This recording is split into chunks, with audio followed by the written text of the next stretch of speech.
1, 2, 3, 4. Welcome to Crazy Chester. Welcome to Crazy Chester. Crazy Chester's Radio Hour. Welcome to Crazy Chester. Welcome to Crazy Chester. Crazy Chester's Radio Hour. Yeah, Crazy Chester's Radio Hour. Crazy Chester's Radio Hour. Welcome to the Crazy Chester Radio Hour. My name is Andreas Werner. I'm a record producer, songwriter, and owner of Crazy Chester Records. The theme song you just heard is performed by Wet Willie's Jimmy Hall and Funky Chester.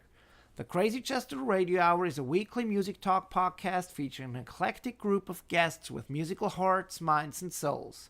Many of the episodes will dive deep into the rich history of music mecca Muscle Shoals. I have two great guests joining me today. First up is Jess Rotter. Jess is an artist and illustrator whose work I admire. She designed a string of record covers for the Light in the Attic label, including the superb country funk compilations. She's also illustrated and published a book called I'm Bored, and designed shirts and clothing, often with a music theme. Let's hear what Jess has to say about her art and some of her favorite music.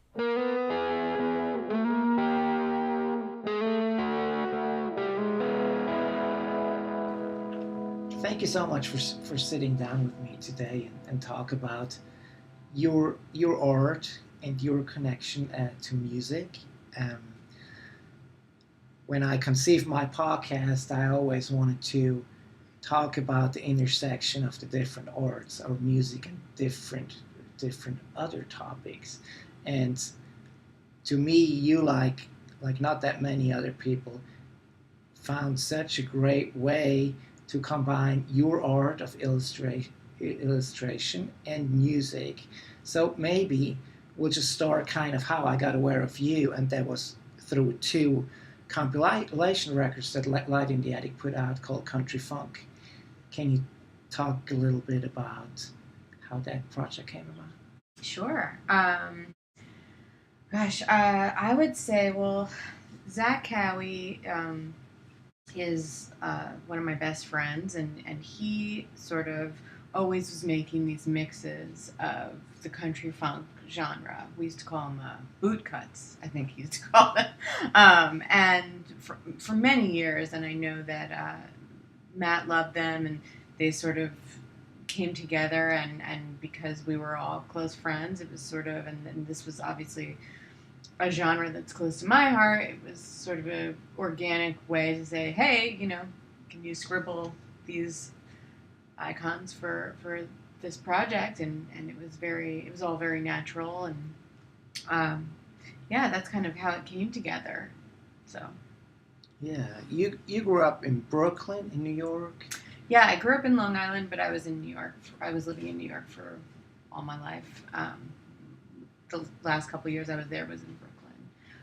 And it's funny to me to look at these records because moving to California, you get so much space, but I'm looking at these and I'm just remembering I was in the tiniest apartment when I made these. So it's funny because I'm trying to picture my process and doing all these things sort of super late into the night, bottles of wine in, drawing all these characters, and now it's like in LA you go to sleep early and you have space and it's a lot of light and it's a different experience drawing. So looking at these, it reminds me of those times.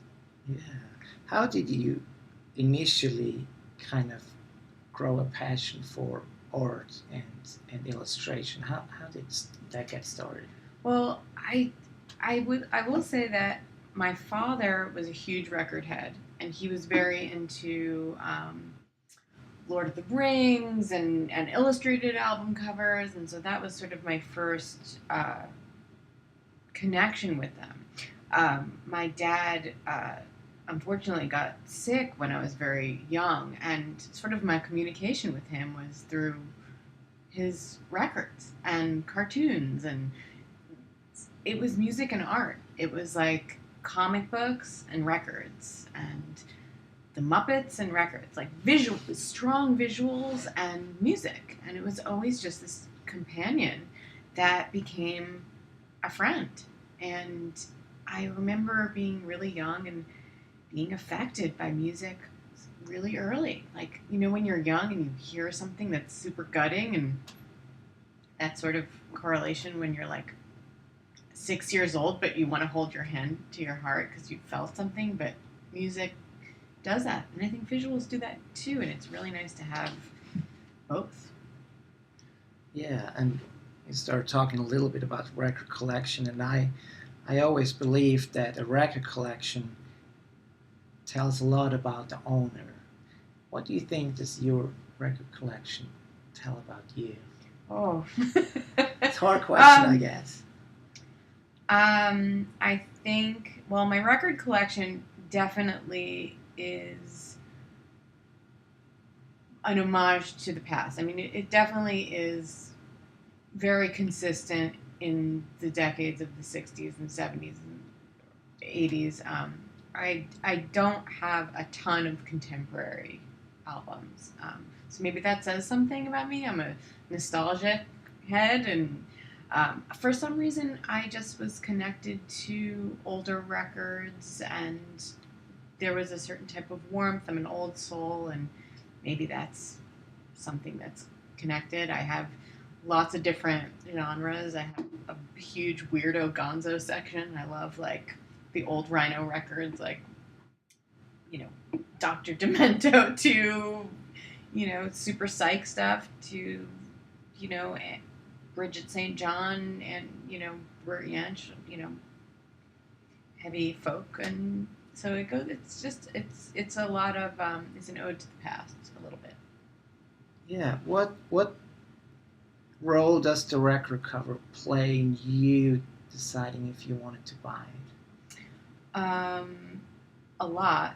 I definitely was interested in a lot of records initially from the cover. I figured it's got to be something, because they had good taste to have good art direction.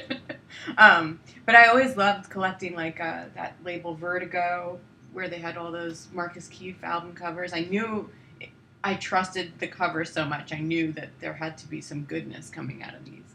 I love like anything like R. Crumb did album art for, or trying to think. Yeah, there were certain labels that had very impressive art direction that I always knew. I always just wanted to collect them all because there was a trust there from their taste.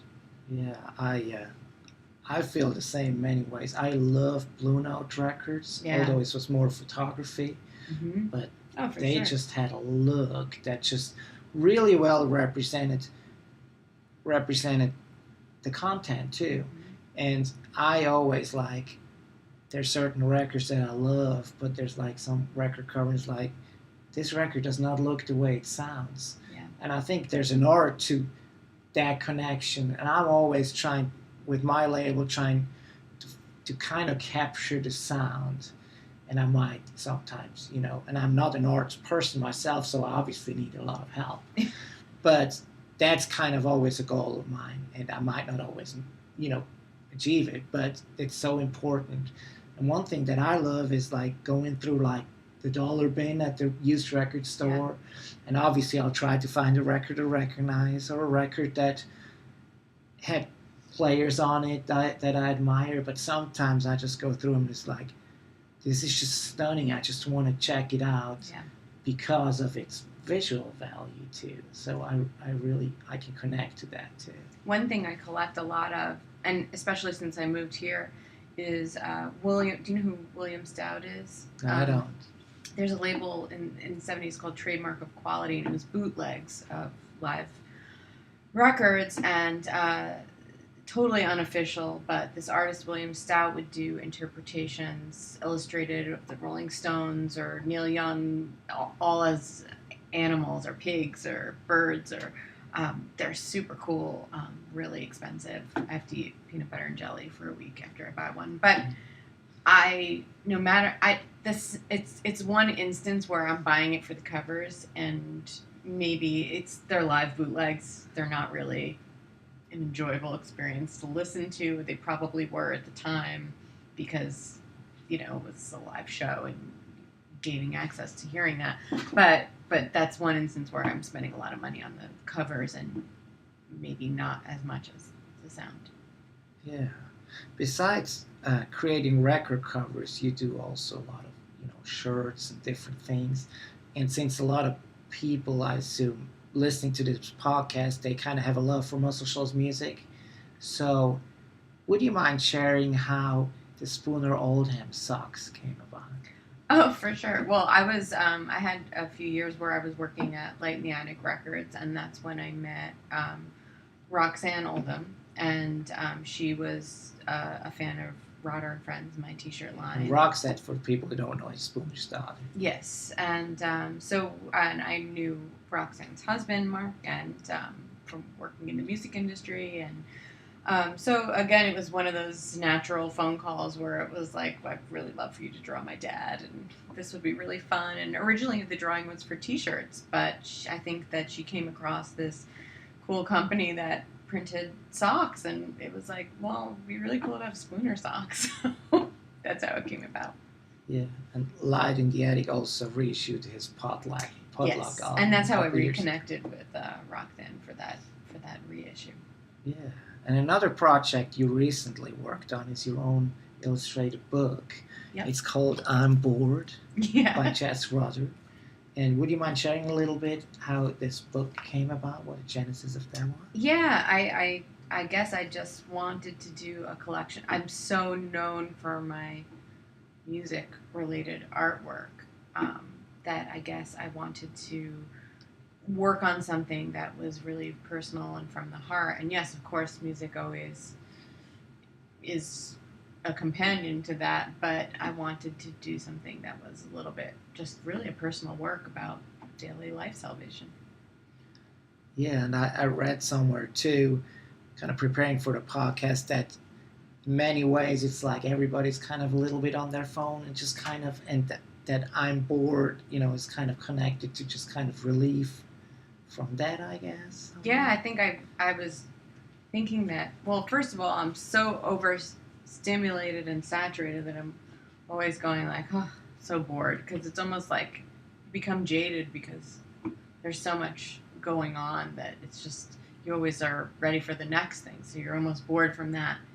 And then I also thought that being bored is actually a really sacred, beautiful thing these days, because we're never bored. So your creativity and imagination actually come from being bored. So where is that? And it's all sort of a struggle to get day by day with all of these things. And I think that that's sort of, it's a joke on board, the title. Some people think it's a kid's book, but it's not. It's actually a really emotional, well, it comes from an emotional adult mindset where it's, what are we doing here? How are we getting by? Yeah, and it's like on the Hat and Beard Press, and people, I guess, can get it anywhere. They can get it by going through your website, and that's jessrotter.com. You can do that, yeah. Amazon, all that jazz. Yeah.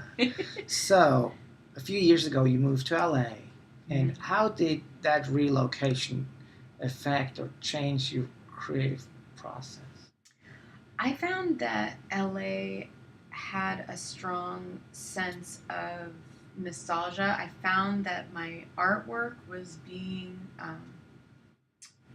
there was more of a response here to my artwork. Obviously, instantly connecting with the Light in the Attic folk. And I just found there was a community here that appreciated all the things I was preaching back in New York, where New York, it was always like, what's the next thing? Where I was like, okay, well, what do we look at as a reference for the next thing? And I think I found that more here. I love going to, as we were talking earlier, like I love going into time machine restaurants. I love going to find like crazy vintage T-shirts because I collect obviously vintage music shirts.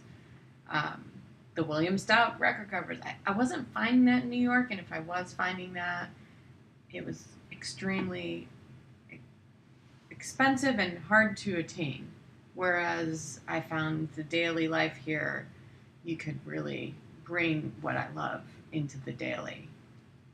If that makes any sense. It sure does. And kind of the reason why I'm asking too is a lot of people ask me, so why the Muscle Shoals sound? Why did that, get created there? And a lot of people say, well, it's in the water, and they like mythology, obviously, because it always makes a good story, and I'm sure there's a point there too.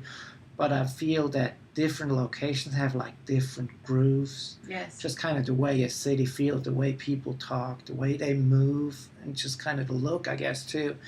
And I think in many ways, that's how I explain why Muscle Shoals sounds like that, because it seems like the city and the area has that groove, and it just kind of gets reflected in the music. Yes. And I guess in a similar way, you experienced that too. It's true. But it's weird because in New York I miss the night. I don't get the night here like I did in New York, and I think that that's an interesting adjustment because my creative brain usually, I'm so used to my whole life having that at night and that intimate experience and walking at night, and I don't have that as much in LA. It's like, okay, the sun, how do I deal with this? But that said, for the most part, I think it holds a really nice place of preservation of culture that I think is really warm. Yeah. And another thing that interests me, and in my way, producing records kind of, I love the way they used to produce records in the 50s through the 70s, and all analog, and you get a band in the studio and you kind of create it there, and it's kind of that analog mindset, if you will. But then there's the digital world that in many ways, at the same time, as much as it might take some of that warmth, but it might help in certain ways. In my world, is editing becomes more convenient. Sure. Being able to take files from one city to another city, make things easier. How have you embraced like the digital world? I saw online that besides, I guess, using a pencil or a pen to create, you also have a way to digitally create your own. I know. I started digital drawing, and it's really changed my life. I mean, I use a Cintiq now, and the process is just so much easier. Maybe specifically for what I'm doing, but my goal is to make it look as analog as possible. I don't want it to look like digital drawing, but for time reasons, and when you have a lot of projects, or when you're making, for me, like comics or whatever, I can't believe how it slices the time, and I feel like my drawings look a little bit more the way I've intended them to look, which is really nice. But it was a little bit of an adjustment, but I have to say that for someone that was against it for so long, I mean, it saved my life. So, my room looks analog, and then I have this like tablet, but it's great. Yeah. So, just kind of circling back to music, do you have any go-to records or go-to artists that seem to kind of circle back into your life, and whenever you want to feel something in particular, or you want to revisit a certain time, that you pull them out periodically? Do you have anything that comes to mind? Yeah, this is always a tough one. I really love John Martyn's Solid Air. It's like one of my favorite records of all time. I love Judy Sill. I love anything Neil Young.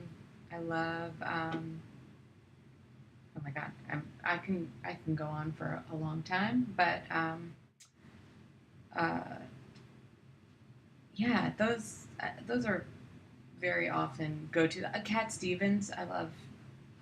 Foreigner Suite is one of my favorite records. You got to work on some Cat Stevens related stuff too. Can you talk a little bit about that? That was my dream project. It was amazing. We did it really, really fast. But and that was a 45 for Thermat Records. Yep, we did a 45, and then I did all the merch for his 50th anniversary tour, where he first came back to the States, and it had been quite some time. And that was a really special moment because my mother, her favorite record is Foreigner Suite. And it's, I don't know if you've ever heard the record, but yeah. One side is there's like an 18, 20-minute song called Foreigner Suite.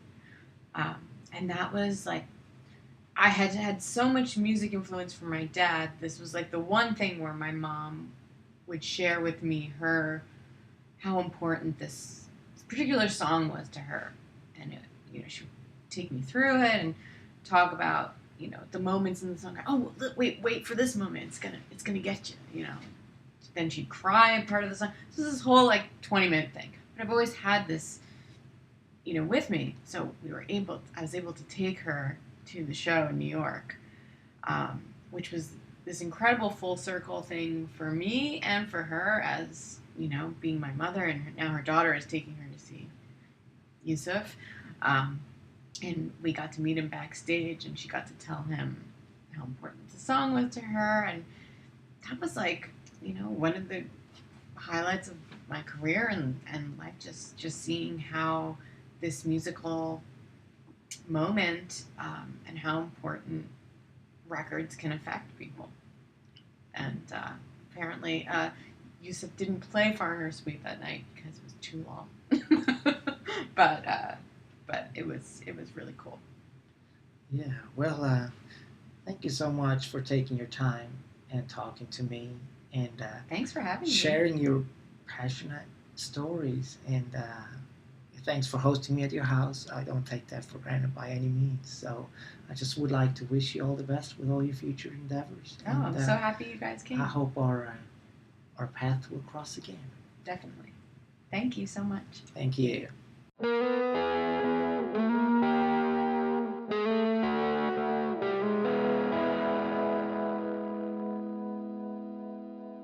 Next up is Teddy Morgan.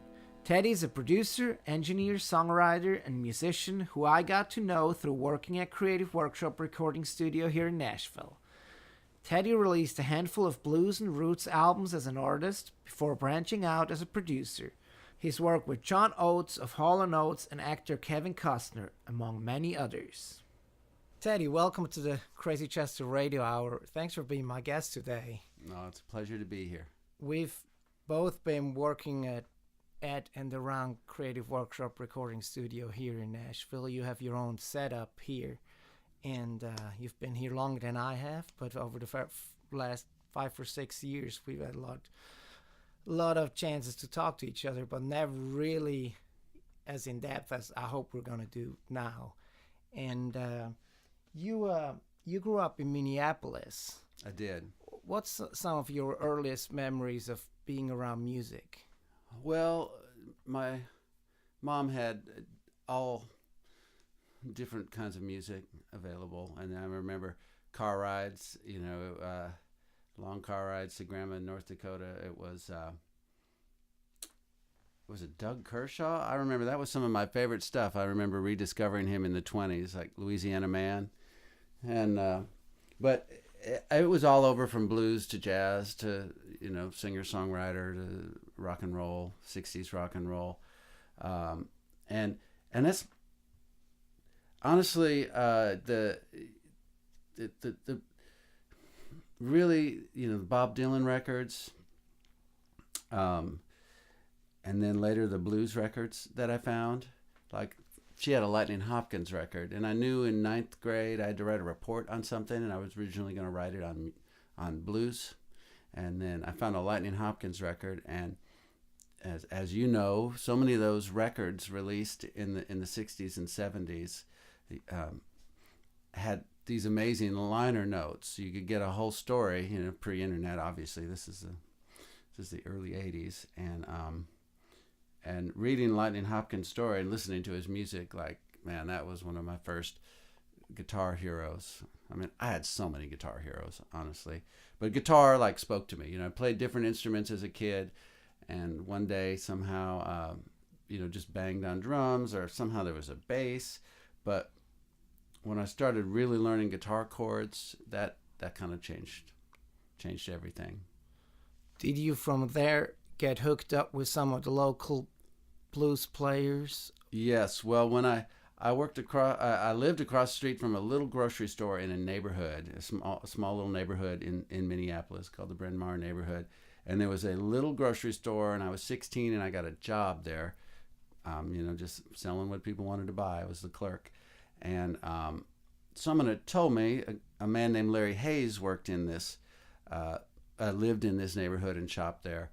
And I knew him from the band called Lamont Cranston, which was a really popular blues and R&B band that had been around since maybe 1971. And a great band, too. Yeah, great band, right? And I actually saw them. My first concert my mom took me to was the Rolling Stones on the Tattoo You tour, and they opened up for the Rolling Stones. They grew to be signed by a major label. They never had national success like they did locally, but they were huge locally. And so I knew who he was, and I said, hey, would you give me some guitar lessons? And I was a 16-year-old kid with long hair. He was like, well, I can't teach you any Eddie Van Halen. I remember saying that. I'm like, I don't want to learn Eddie Van Halen. I love the blues. And so I would go over once or twice a week, and he taught me so many little things, Robert Lockwood licks, because he played behind harmonica players. The main guy, Pat Hayes, his brother, played harmonica, so they were obviously into Little Walter and Sonny Boy Williamson and Jimmy Reed. And so I would go home with like 30 records and listen to them, and I got scolded once. It was pretty great for me, not just for blues education, but for music education. When I came back and he asked, well, what do you think of this record? What do you think of this record? And then he asked, what do you think of the Jimmy Reed record? I'm like, it was all right. It was kind of boring, honestly. And boy, he just lit into me in a gentle way. He was kind of a quiet guy. He didn't yell at me, but he just said, boy, if you don't get that, you're missing the whole point of it all. This is basically what he said. And wow, he was like, Eddie Taylor on guitar, that's some of the best guitar playing you'll ever hear, And so he really kind of opened me up to that. Funny, years later, I ended up on Antone's records and did a few tours backing up different people. And one of them was Lazy Lester, who was a Louisiana. He was on Excello Records. J.D. Miller recorded him. He was very similar to. He was kind of like a Louisiana Jimmy Reed in some ways. Just simple songs, really cool songs, melodies, like major melodies, not like real aggressive blues, but like kind of almost pop blues, if you will, like really cool melodies, that Louisiana thing. And the start of the tour, I was just doing me, which was a little too much, I would come time to solo and I would just take off into Teddy World, wherever that might be at the moment. And he had a gentle way of saying, when you play with me, I wish I could talk like him, Lazy Lester. He said, if you think of a hot lick, don't play it. And so he got me to get behind what he was doing, and I was like, oh my goodness, yeah, this is blues, and blues can be, it's easy for people to forget it isn't just about solos. There are songs and a feel and artists, and Lazy Lester was a real artist. So I don't know why I'm going off on this, but I guess going back to those guitar lessons and life music lessons, talking to Larry, I really learned a lot about you framing a song, and that never ends, no matter what genre you're in. Yeah. So you've kind of learning from Larry at that point, and then how did your performing career kind of get started? So this was when I was 16, and then I was just playing with my high school buddies, and I since school was difficult for me because I moved out on my own when I was 16 as well. So I was just kind of working at this little grocery store and playing guitar all night. Listen, I mean, I got so absorbed in Chess records. Like, he got me on a path of really discovering, just kind of going deep, and then realizing the other thing he did was give me the Fabulous Thunderbirds first record, and hearing that just blew my mind because I knew I was into Stevie Ray Vaughan at the time, and when I heard that first, I had no idea people were making blues like that. Just this like tough, simple, this. So the Thunderbirds, Kim Wilson, that whole band was great. Keith Ferguson, Jimmy Vaughan, So anyway, so 2 years here, I'm just absorbing this. I'm listening to the Fabulous Thunderbirds. I'm listening to Hubert Sumlin play on Howlin' Wolf records. I'm like deep in it, and then when I'm 18, I'm still working at the grocery store. Larry comes in and says, "Hey, I'm playing with my brother again." He had not been playing with Lamont Cranston. He's like, "He needs a guitar player. I've been filling in." I'm like, "That's awesome. Can you get me into a bar? I'm only 18, He's like, "Well, that's not really why I'm telling you this. I was thinking maybe, you could try out for the band." And wow, I was like, yeah, I would love to do that. So I remember I saw Bob Dylan outside that one night. And that night after that show, I was supposed to go try out for Lamont Cranston at a bar, and they let me in. That was a big deal because you could not get into bars. And so I was able to go up and play, and it was just electric. It was just like, I felt it was easy. I wasn't even nervous. It was like on fire. My heart was on fire. And when you're 18 and you can play blues really well, it's always impressive. Or you can play any instrument. So people kind of flipped, and seeing a young kid actually play blues really well. And so I basically got the job. He kind of got worked in. Larry stayed around, but I had so much to learn. I could play a solo, but like dynamics and like those guys really just helped me, Yeah, and sometimes really the rhythm in that pocket is not necessarily the easier part, although it might be technically easy. It's the harder part, and understanding that, when to turn down and when to. So it was a great education. So all of a sudden, I'm still working at the grocery store because I'm only getting like $40 a night because what they did is like I would play, half a set, and then Larry would finish it and I'd watch it and learn, and then he was like, "Okay, I think it's time for you to play," and I don't have time to do all these gigs anyway, so that's kind of how it started. And you mentioned a little earlier that eventually you got signed by Clifford Antone for his record label down in Austin. How, like, from you getting that gig to you becoming an artist on Antone's records, how did that happen? How did he discover you, I guess? Well, all right, so I'm 18. I'm playing with Lamont Cranston. We're touring some. We're going to Colorado and Nebraska and Iowa, and I'm in Minneapolis. So we're kind of doing some regional stuff, and but I'm getting more and more and more just into like 50s blues, and there's a whole scene of people doing that. The Thunderbirds had their hits, and it was not all the original members, and they're still making money, playing Tough Enough and stuff like that. But at the same time, Kim Wilson, the singer of the band, is starting to like do like more traditional blues, and you got all these people.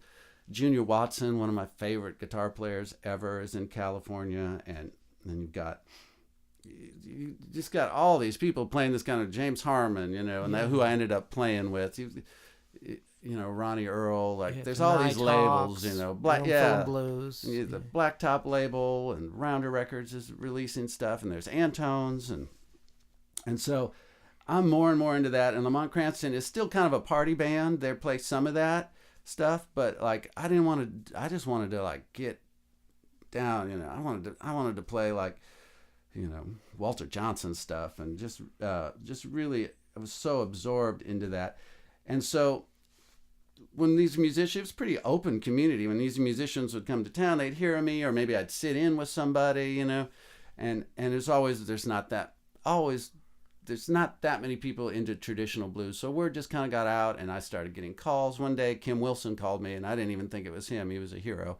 This is a guy from the Thunderbird saying, hey, I would like to bring you down to Antone's to play a weekend with me. Well, that was like a dream come true. So I go down there, I meet Clifford. I'm hanging out at Antone's. I'm playing with Sarah Brown, and Derek O'Brien was on guitar, and there was horns. And I met Clifford, who said, well, why don't you come down here? I'm helping out this girl, Sue Foley. You could come down here. And, you know, and I said, oh, I don't even want to, I don't even sing. I don't know what I'm doing. He's like, well, think about it. In the meantime, I got an offer to move to California and play with James Harmon, who was like a 50s kind of blues, you know, just an interesting character. I liked the music. So I went out there to California, lived with Junior Watson for a year. I think I'm 21 now. And that was an amazing blessing to live with Junior Watson, one of the coolest guitar players. And so I did that for a year, playing with James Harmon, just absorbing, trying to learn, meeting so many great people, seeing great music. I'm back we're playing Antone's with James Harmon, and I meet Clifford again, and Clifford's like, the offer's still on the table if you ever want to come here. And so I just did it. You know, 22, I moved to Austin and just did temporary jobs, you know, trying to pay the bills, rehearsing, you know, working it up, and that's kind of where the Antone's thing happened. Eventually did a record, got to play every Monday night before the house band, and you know, the Moeller brothers were down there. If anybody's heard of Johnny Moeller and his brother, and like it was just a fun community. It was a great time. They ended up with the Thunderbirds way later. Yes, too. they did. Yeah. I saw them back in Switzerland, backing up some different.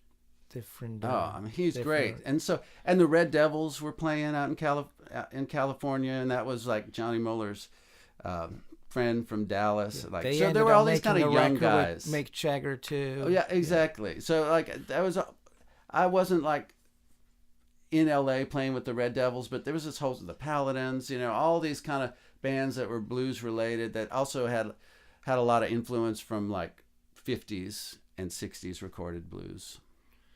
Yeah. And that all led to, but then like it kind of,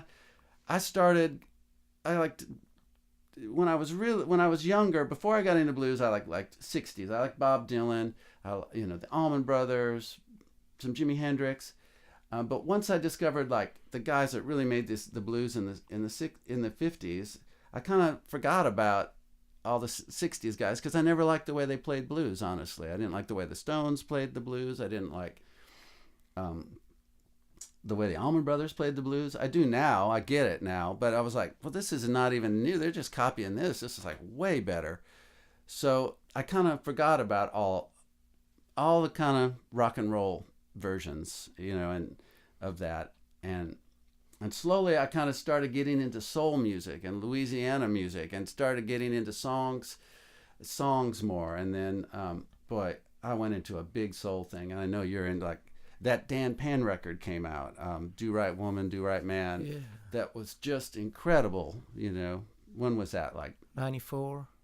94. I mean, that changed my world. So I was listening to that and listening to old Otis Redding and then High Records. And I got to tour with Syl Johnson, who was on High Records for a while. And all these influences came in. And then like I was playing music with Gurf Morlick's in Austin. He worked with Lucinda Williams. He produced a few records. And so I started listening to her songs, and they were amazing. And then Steve Earle, and then like people started hipping me to like all this kind of alt country that was going on at the time. And that Sunvolt record came out, you know, and so my path was so narrow and focused on what was moving my heart. And I think that's important. You always got to go with what's moving your heart. But as I got older, boy, it just, you know, it's like I was able to take the focus back and see, wow, it's all music. Yeah, and that reflected itself on your records too. I guess the first two were pretty straight blues records. Very much so, yeah. Then after that, he became more, I guess we would call it Americana now, but where some of those influences can certainly be heard. And you also around the same time you moved away from Austin. Yeah, that was you talk about a big influence in my life too. So I'm in Austin, and touring. I'm in a van, just touring all the time. I'm touring so much that I don't even have a house. I'm just living on the road basically. I'll stay at hotels or stay with friends. I got a P.O. box. I'm a man without a home. I'll just sleep in my van on the coast. I'm loving life. And I just get settled back into Austin, and I meet somebody that I fall in love with that lives in Tucson, Arizona. And I'd been hanging in Tucson a lot because I'd met a guy named Jeb Schoonover, and he's one of the guys that hit me to so much music, so much soul, alt country, Graham Parsons, just fill in the blank. This is a man that just loves all music and has a huge record collection. So I'm hanging in Tucson. I meet somebody, fall in love. We fell in love. We got married, and it didn't make sense for her to move to Austin. I moved to Tucson, Arizona. And it's one of those things in life, which I think is important no matter what you do. It's like, everyone was like, what are you doing? You're moving to Tucson? That's not a music town. You should move to Nashville or stay in Austin or go to Los Angeles. And I tell you, Tucson was an amazing place. It's a great city. And then I discovered these bands, Giant Sand and Calexico, these, I don't even know what you call them, art rock, just music, just beautiful music, no definition.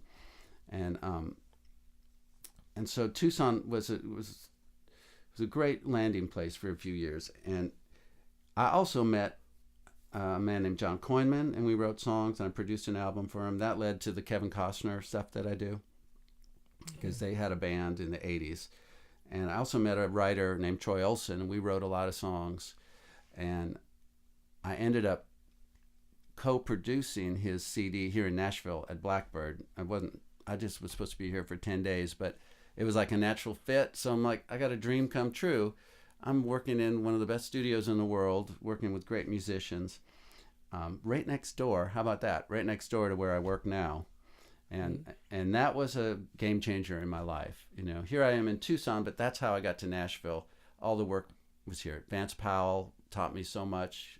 Obviously, his career has taken off amazingly as a mixer and a producer and an all-around great guy. So that Tucson actually led me here to Nashville. Was it in Arizona where you started engineering and producing? It is. Before then, I really didn't care about the studio. The studio was just something you had to do so you could make a record, so you could tour. Like, I didn't like thinking about what I was singing or playing over and over. I just wanted to get on stage, play it, and have it be in the universe forgotten,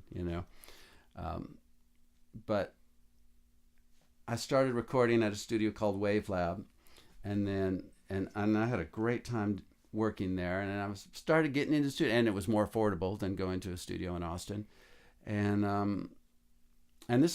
also just seeing that Calexico recorded a lot, like, oh, they just kind of try ideas, it's okay to do that. You don't have to go in and be like out, work for 12 hours for 3 days and be done. Like, you can experiment as a creative workshop. Yeah, a creative workshop, if you will. Yes. And so I thought about, well, how am I going to do this? I don't really want to do computer recording, but that made the most sense. So I bought like a Digio 1, one of the early Pro Tools. I didn't even own a computer before then, didn't do email. And then, so I started like learning Pro Tools, and then got more and more into it. And boy, it helped me along the way, because by the time then I worked on that record at Blackbird, it was, kind of knew what I was doing. I was familiar with the gear. I was like, the gear over there is amazing. But, I knew what mic to use on things. And then, of course, I learned so much from Vance. Yeah. So was that session over at Blackbird part of like your decision, you wanting to move here? It was. And also, Troy, he eventually did get signed, and he's had some success as a writer. It looked like his career might blow up too.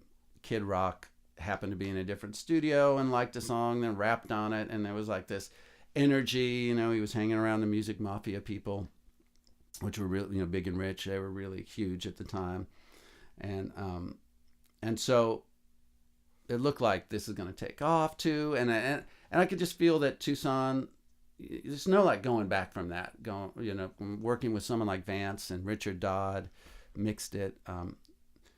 These people that are still a huge part of what I've learned and that I still ask advice for and take projects to when I can. I just knew it was time.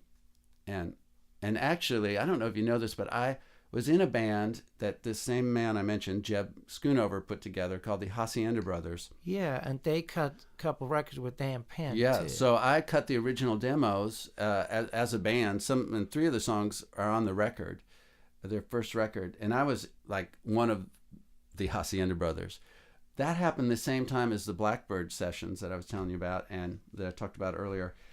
And that was a career decision I had to make because I was supposed to only be here in Nashville for 10 days to make that record. And they said, we can't, they actually said, we don't want to make this without you. Please stay for the 6 weeks and we'll pay you what you need to be paid.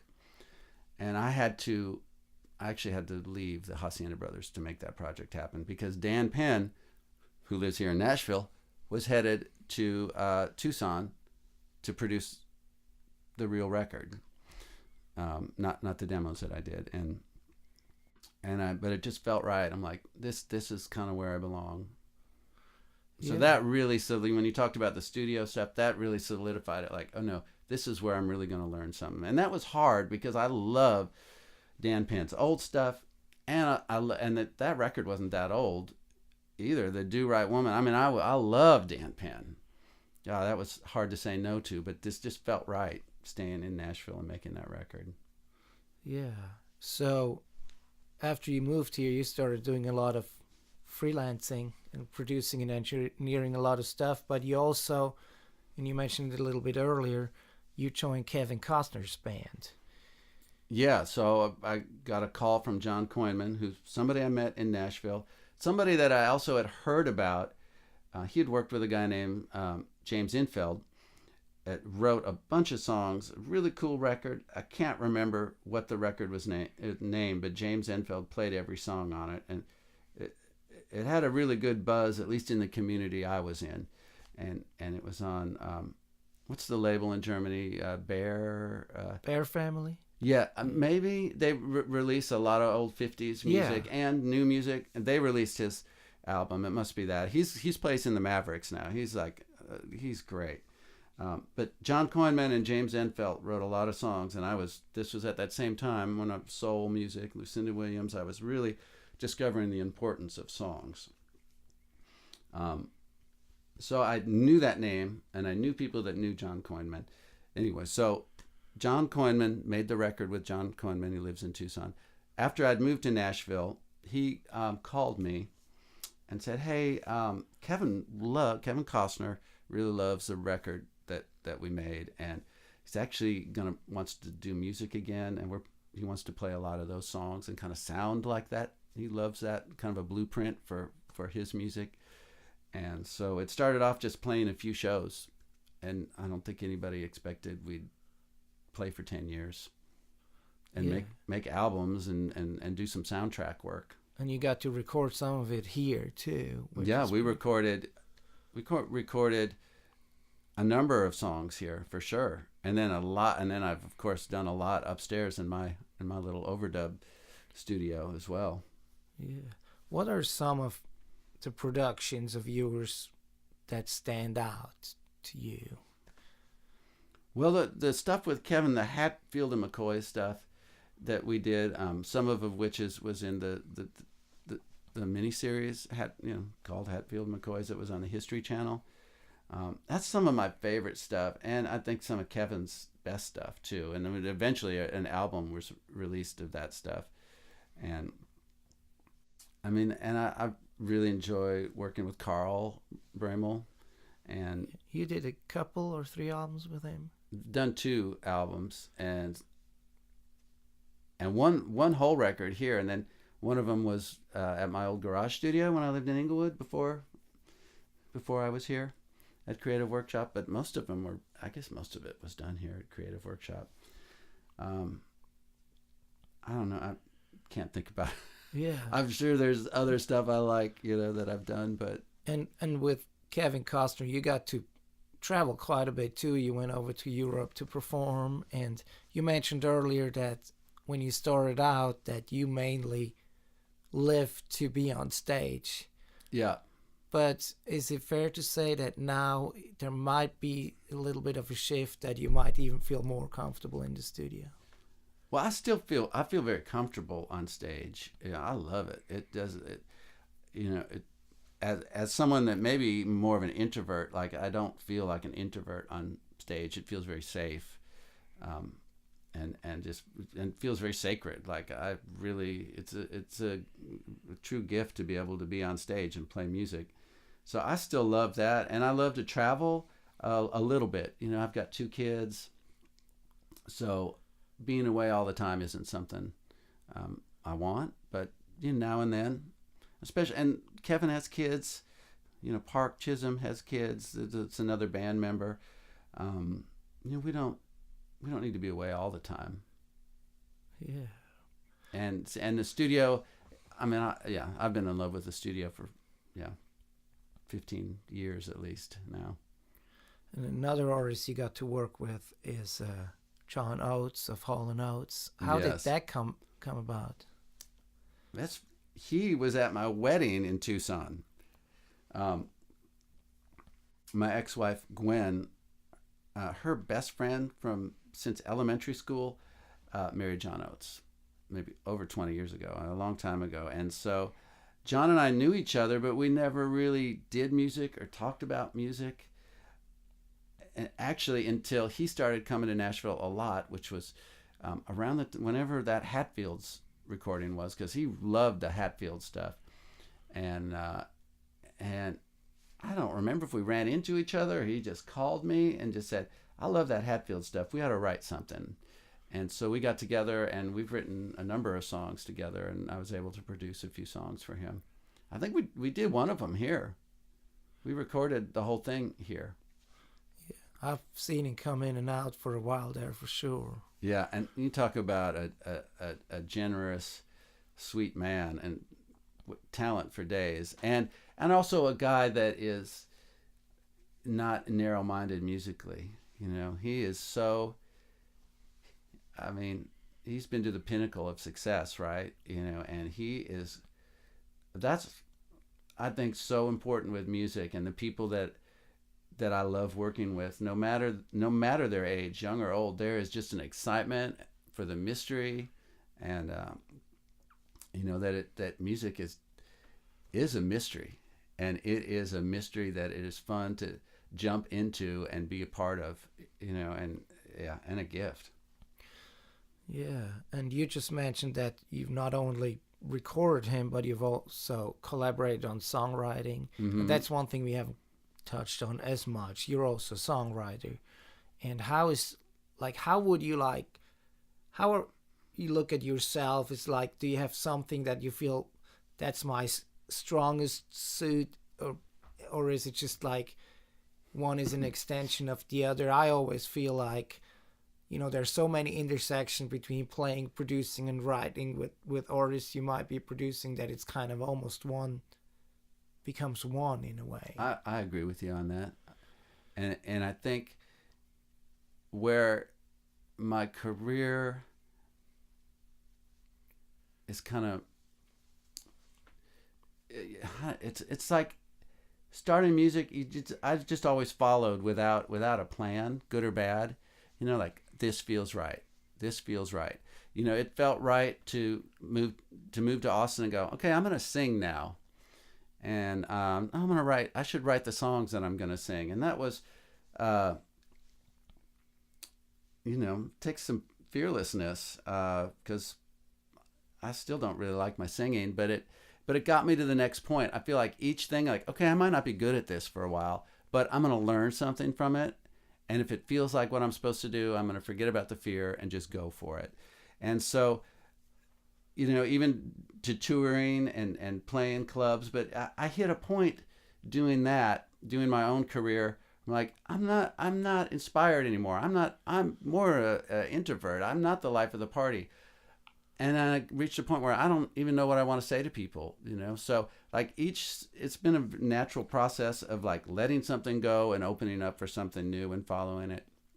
And so I think what I've discovered is where I can shine the best is just collaborating with people. I love that. So that makes sense why producing and songwriting are kind of my main things these days, and helping people find their vision, and also getting to a bigger place than one person can. I mean, that's the great thing about collaborating. So that would be my favorite, and I think that's like what I'm best at and what makes me the happiest, when it isn't my idea or even somebody else's idea, where it's like, where did this come from? I don't know. Thank you. You know what I mean? Like, thank you, God, for putting me with this person and for something bigger than both of us to happen. But have you ever thought about making another record as an artist now that you've, progressed in the studio and as a songwriter? It would give you all you needed to do another one, technically.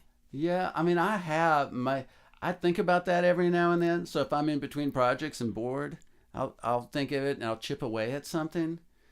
But then it never feels right, because I just don't have enough of a plan to do anything. And so maybe I will sometime, but I don't know. I was just thinking about it this morning, like, because my mom was like, don't forget to do your own music. And I was thinking about that, and I was thinking, I'm not feeling it right now. And if I'm not feeling it, why should I do it? Because you got to feel it. Yeah. So we're almost at the end here, and I'll just kind of wrap it up with what's next for you? Is there anything exciting coming up that you look forward to?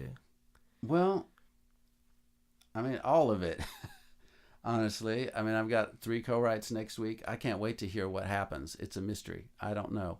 The mystery of it is exciting. And so writing, I've been writing more using my BMG admin deal. So I've been writing, and it's been fun to like have some songs move some people, and maybe something will happen with those songs. There's some good stuff floating there. Working with a young band called Waker, that's just exciting because they are passionate, and to see the way they keep improving and improving. I mean, really, it's just keep growing, staying young as I get older. Yeah. Well, thank you for being my guest today, and for being a great friend. And I wish you just all the best with all your future projects. All right, thank you.